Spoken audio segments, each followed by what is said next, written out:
Welcome back. This is part 2 of our internal medicine clerkship faculty development series. This episode is all about feedback. Why are we doing this? It seems like a really long time ago that students and attendings could spend weeks together on the wards, and the learning opportunities seemed endless. These days, students and residents or attendings may only overlap for 7 to 14 days, and students are really feeling the impact. Many students report either not getting enough feedback or not any at all, or that the feedback is too vague or very positive, and they don't know how to learn and grow from day to day.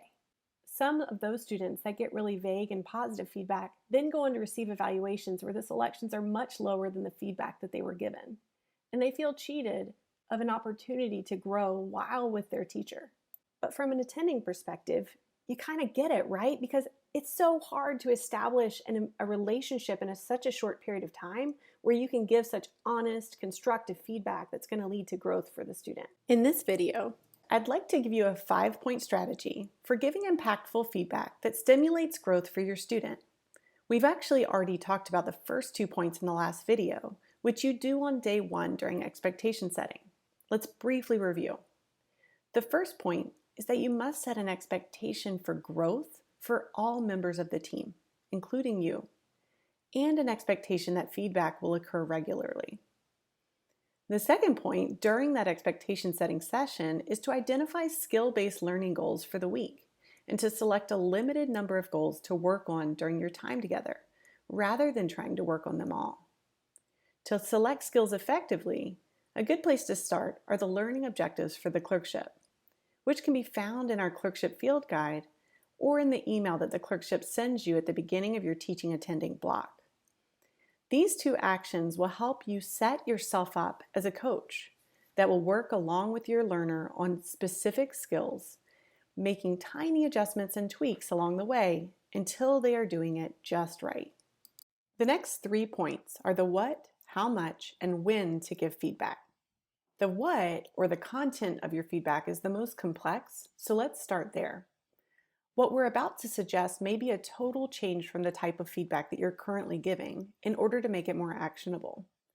We want you to shift from qualitative feedback that focuses on approval, or good versus bad, to feedback that is very behavioral, descriptive, and concrete, that is much more actionable for the student. Great, so let's dig into what actionable feedback means. This is a spectrum of feedback from least actionable on the left to most actionable on the right. Less actionable feedback is abstract and high inference. It often includes perception of quality, like good versus bad, and can feel a little bit judgmental. By contrast, more actionable feedback is going to be concrete and low inference, meaning that the feedback contains descriptions of behaviors that the observer wants to see more of or want to change. And you can see that in the example below. But a key component to giving behavioral descriptive feedback is that you need to know exactly what the gold standard looks like. And I really want to discourage you from using an internally developed model as your gold standard, whether that's from previous students or your own example. Internally developed models are problematic for a number of reasons.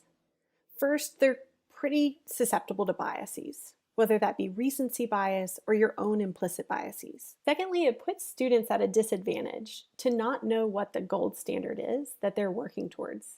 On the other hand, a shared mental model, such as the RHYME framework, creates clarity between you and the student and equity between students at all different sites with different attendings. Additionally, students really love it when your goals are the same goals that they've just been told by the clerkship directors during their orientation. Additionally, using the RHYME framework actually gives you the descriptive language that you need that translates to actionable feedback. So how does using the RHYME framework as the gold standard for your feedback translate to actionable feedback around skills? Well, let's practice by looking at an example. It's day 1, and you're working with Sabrina, who's on her 2nd rotation of the year. At the beginning of your week, during expectations, she states that she'd like to focus on gathering a more organized history and getting her oral presentations more succinct, since that was feedback from the last site. You review the RHYME framework with her, and decide that you will focus on just these 2 skills for the next 7 days. You schedule an observed history for the next day. At the bedside, Sabrina takes the history of a patient presenting with chest pain.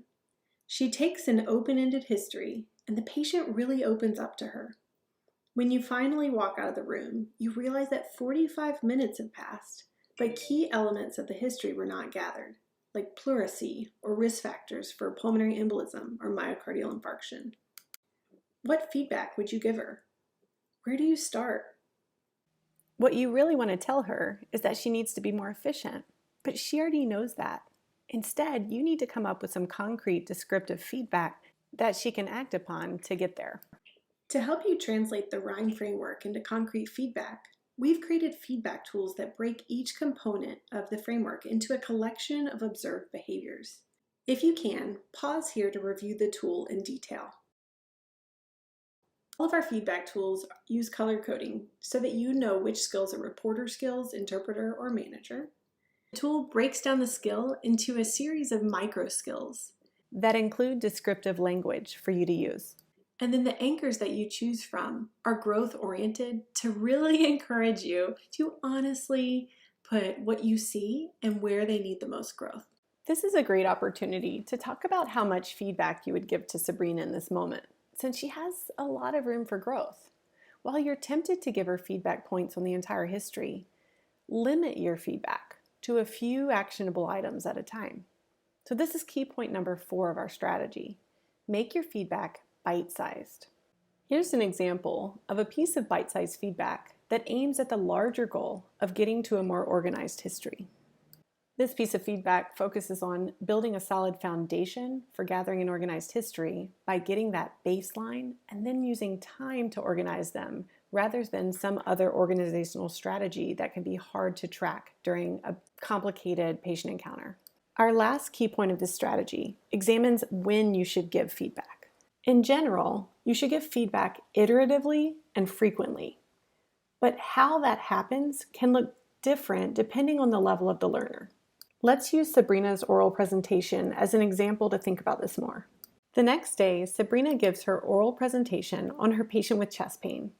It lasts 15 minutes, includes a lot of extraneous detail about things that are not pertinent, and then her assessment statement includes too many data points that are not translated into medicalese, but she correctly concludes that she thought the person had a PE. You see that she's working on reporting and hasn't yet reached interpreting for this particular patient. You decide that you want to help her identify and translate key elements of the presenting syndrome and use that to filter down history and physical exam. Feels like a big task. So how do you do this while still keeping the feedback bite-sized and actionable? So you could go about this in 2 ways. One way is the most common way I give feedback, which is to give bits of concrete feedback each day, either immediately or shortly after the skill you observe. This is a great approach for students who are at the interpreter level or refining a growing skill. But for students who are at the earlier end of the spectrum of their growth on the clerkship or who are struggling, we recommend investing in a longer feedback session earlier on and then following it by daily bite-sized feedback. So you would actually give minimal feedback in the moment, but later that day, sit with her for a focused skill coaching session. Here's an example. Let's say that you're working on helping her distill and translate her assessment statement. She would present her assessment statement to you, and you would provide corrective feedback, have her reflect on it, and then she would present a new statement. You then repeat this short feedback loop iteratively until she presents an acceptable product. Here's an example of an assessment statement morphing in response to iterative feedback during a coaching session. Okay, so that's our 5-point strategy on giving impactful feedback to your students. That includes setting an environment and expectation for feedback and the content, amount, and timing of feedback on the wards.